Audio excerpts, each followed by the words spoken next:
Kenapa sih kita itu harus banyak-banyak belajar? Kenapa kita harus banyak-banyak membaca? Kenapa kita harus berilmu? Bismillahirrahmanirrahim. Assalamualaikum warahmatullahi wabarakatuh. Alhamdulillahirabbil alamin wassalatu wassalamu ala asrafil anbiya wal mursalin sayyidina wa maulana Muhammadin wa ala alihi wa sahbihi ajmain. Amma ba'du. Bagaimana kabarnya teman-temanku semua? Semoga kita semua senantiasa dalam keadaan sehat walafiat dan selalu diberikan keberkahan oleh Allah Subhanahu wa taala. Amin ya rabbal alamin.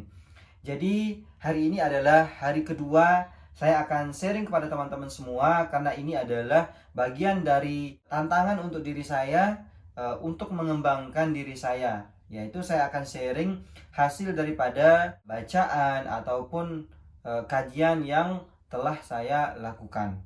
Nah, jadi hari yang kedua ini saya akan sharing terkait masalah kenapa sih kita itu harus banyak-banyak belajar, kenapa kita harus banyak-banyak membaca, kenapa kita harus berilmu, kenapa kita ini harus banyak-banyak wawasan, terutama ketika kita saat ini sekarang adalah di usia muda, di usia remaja.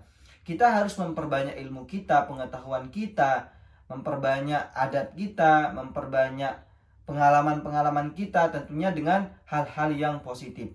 Kita memperbanyak investasi kepada diri kita sendiri. Agar kenapa? Ini adalah sebagai modal kita untuk di masa depan kita. Nah, jadi kenapa kita harus berilmu di usia muda ini? Kenapa kita harus berpengalaman? Ada sebuah nasihat dari Imam Asy-Syafi'i yang dimana nasihat tersebut berbentuk sebuah syair yang mengatakan ta'allam falaisal mar'u yuladu 'aliman falaisa akhu ilmin kaman huwa jahilu. Belajarlah. Kita disuruh oleh Imam Syafi'i terus belajar. Di sana ta'allam itu adalah bentuknya fi'il amr yang artinya kata perintah. Kita diperintahkan oleh Imam Asy-Syafi'i yaitu ta'allam, yaitu untuk terus belajar. Kenapa? Falaisal mar'u yuladu 'aliman. Karena tidak ada seorang pun yang dilahirkan langsung dalam keadaan berilmu, langsung dalam keadaan alim, langsung dalam keadaan pintar. Jadi tidak ada orang yang dilahirkan dalam keadaan pintar, dalam keadaan alim. Pasti dia belajar terlebih dahulu. Dia giat belajar, dia rajin belajar, dia terus-menerus belajar. Dia terus-menerus membaca sehingga dia menjadi orang yang alim, dia menjadi orang yang berilmu. Kemudian falaisa akhu ilmin kaman huwa jahilu. Dan tidak akan pernah sama orang yang berilmu dengan orang yang bodoh atau orang yang tidak berilmu. Jadi tidak akan pernah sama kalau dibandingkan orang yang berilmu daripada orang yang tidak berilmu. Orang yang sudah sekolah dengan orang yang tidak pernah sekolah. Orang yang sudah kuliah dengan orang yang tidak kuliah. Jadi hasil daripada apapun yang dilakukan oleh orang yang berilmu dengan orang yang tidak punya ilmunya, tentunya hasilnya akan berbeda. Sama juga di dalam hal ibadah. Tentu pahala yang didapatkan oleh orang yang tahu ilmunya dengan orang yang tidak tahu ilmunya.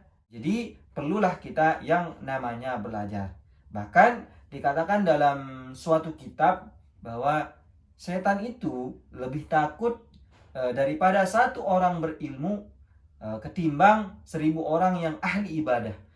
Jadi setan itu lebih takut untuk mengganggu satu orang yang berilmu ketimbang 1000 orang yang ahli ibadah terus, tapi lebih mudah dia untuk mengganggunya. Karena kenapa? Karena orang tersebut tidak ada ilmunya. Nah, jadi kesimpulannya, apapun yang dilakukan oleh orang yang berilmu, misalkan nih dia melakukan satu cabang bisnis yang sama, yaitu antara orang yang berilmu dengan orang yang tidak berilmu. Tentunya nanti di dalam prosesnya tentunya berbeda. Ada yang berilmu ini tentunya menggunakan ilmunya, dia juga yang orang yang tidak berilmu ini menggunakan ada ilmunya. Cuma bedalah ilmu orang yang pernah belajar ini dengan orang yang tidak belajar. Nah, dan hasilnya pun nanti pasti juga akan berbeda. Kemudian selanjutnya yaitu ini juga nasihat dari Imam Asy-Syafi'i, yaitu kenapa kita sebelum menjadi seorang pemimpin, menjadi seorang yang menjadi depan kelak, kita terlebih dahulu tentunya pada saat-saat ini, pada masa-masa luang kita, pada masa-masa muda kita harus memperbanyak investasi, baik itu berupa ilmu, baik berupa pengalaman kepada diri kita sendiri. Jadi beliau mengatakan yaitu tafaqqah qabla antar asa. Fa idza ra'asta fala sabila ila tafaqquh. Jadi kita disuruh oleh Imam Syafi'i yaitu tafaqqah, belajarlah. Kita perbanyak ilmu, perbanyak pengalaman kepada diri kita sendiri. Qabla antar asa, sebelum kita menjadi seorang pemimpin, sebelum kita menjadi orang yang terdepan kelak di kalangan kita, baik di masyarakat kita. Karena kenapa?